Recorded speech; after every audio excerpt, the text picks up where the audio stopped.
Regarding po dun sa pag-recant ni Orly Guteza, has the President been informed or does he know about this recantation? Ano po ang reaction po niya? Parte ito ng balita kagabi.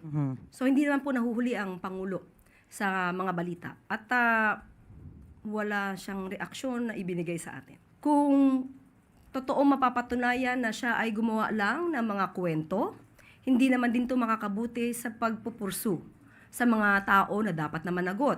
So ang kailangan po ng pamahalaan, kailangan ng ombudsman, kailangan ng DOJ, ng mga investigating bodies natin ay totoong salaysay.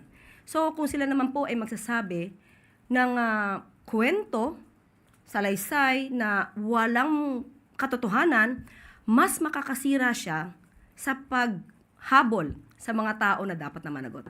At ayon na rin po sa Senado, ang kanilang mga na-kolekta, na-gather, na naipon ng mga dokumento at mga ebidensya ay ibinigay na nila sa ombudsman. So patuloy po ang pag-iimbestiga at pati naman po ang DPWH at kung meron pa sila makikita pang ibang mga masasabing ghost projects or mga substandard na mga proyekto or substandard na mga proyektong hindi nakabuti para sa pagkontrol ng baha,